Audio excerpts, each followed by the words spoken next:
Hi everyone, Zen Within Me here.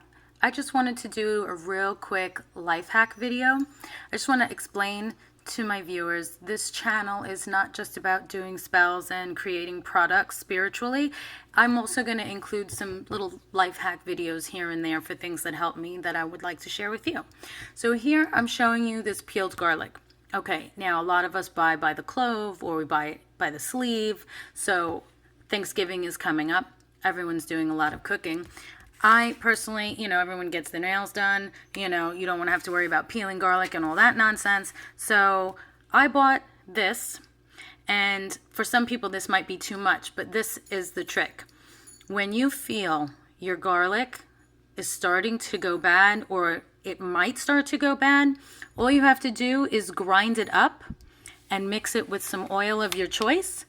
And it's going to really prolong the life of your garlic so that you'll have it like 3 times longer. So that's just a life hack for you.